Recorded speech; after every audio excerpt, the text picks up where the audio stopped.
नमस्कार दोस्तों। जब भीतर हो भगवान तो हर समस्या का समाधान संभव है। इस कविता में महाभारत के गहरे दर्शन और आज के जीवन की समस्याओं के बीच एक ब्रिज है, एक सेतु है। जब भी लगे जीवन में अंधकार है, भीतर झांकिए, वहाँ श्री कृष्ण जैसा दृष्टा के मार्गदर्शन की आवाज मिलेगी। भीष्म की प्रतिज्ञा और श्री कृष्ण का समाधान। किसी ने खूब कहा है, खूब खुश्ती से अगर रिश्तों की गांठ खुल सकती है तो धागों पर कैंची नहीं चलानी चाहिए।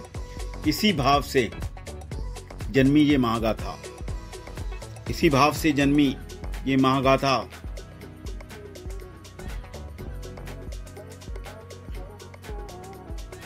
यहाँ धर्म, नीति और संस्कार बने पाठशाला। युद्ध था कुरुक्षेत्र का। एक तरफ अर्जुन का तीर जलता था, दूसरी ओर थे भीष्म पितामह, गंगा पुत्र, जो थे कौरवों की तरफ से, जिनके शौर्य से युद्ध भूमि थरथराता था। रोज शाम को जब थमता था रण का शोर, भीष्म लौटते अपने शिविर की ओर, पर वहां उनका इंतजार करता दुर्योधन। शब्दों के बाण चलाता, करता अपमान का परीक्षण।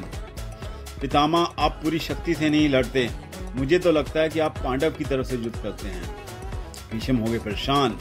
भीष्म ने तंग आकर हृदय में उठी ज्वाला, ले ली प्रतिज्ञा, कल करूंगा पांडव का संहार। दुर्योधन झूम उठा अपने भाइयों के पास और अपनी टीममेट्स के पास जाके बोला, कल खत्म होगी मेरी चिंता का क्षण, कल युद्ध खत्म हो जाएगा, क्योंकि भीष्म पितामह ने कहा है कि मैं पांडव का वध कर दूंगा।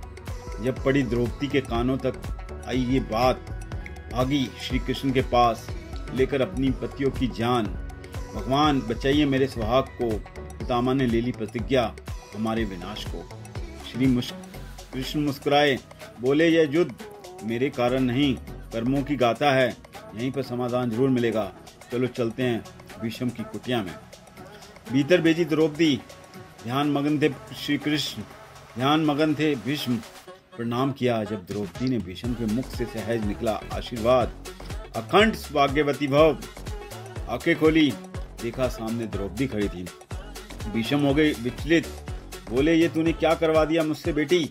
मैंने लिया था वध का संकल्प, अब दे दिया है तुझे सौभाग्य का वचन। कौन है इसके पीछे? द्रौपदी बोली, भगवान श्री कृष्ण। भीष्म ने श्री कृष्ण को बुलवाया और उन्हें देखा और प्रणाम किया। हे माधव, आपने मुझसे मेरे ही वचन को तोड़वा दिया। अब बताइए उस सलजन से कैसे निकलूं? श्री कृष्ण मुस्कुराए, बोले, समाधान आपके भीतर है, सत्य स्वयं आप जानते हैं।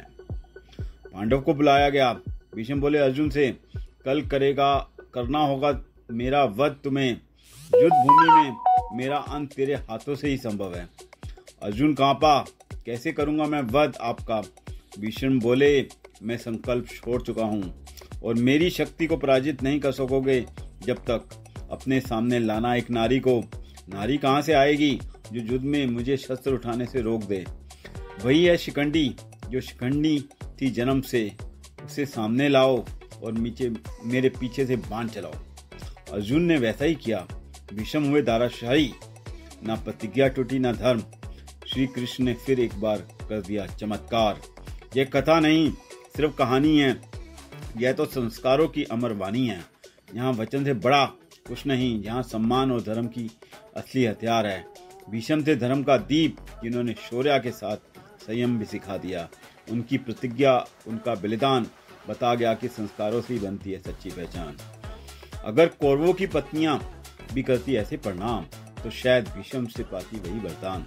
पर संस्कार पांडवों के साथ थे, खड़े थे, इसलिए अधर्म को छोड़ धर्म ही रहे सदा बढ़े। हर समस्या का हल होता है, बस भीतर से आवाज आनी चाहिए। श्री कृष्ण जैसा दृष्टा हो साथ, तो हर अंधेरा रोशनी में बदलता है साथ साथ। तो याद रखो, जब भी लगे कि रास्ता नहीं बचा, सब कुछ खत्म हो चुका है, भीतर देखो, समाधान वहीं सजा है। और हाँ, कर दिखाओ कुछ ऐसा कि दुनिया करना चाहे तुम्हारे जैसा। Thank you very much. यदि ये आपको अच्छी लग रही हैं तो आप हमारे साथ जुड़िए और कमेंट में लिखिए कि आपने क्या सीखा और किस नए संस्कार को अब आप अपना रहे हैं। Thank you very much.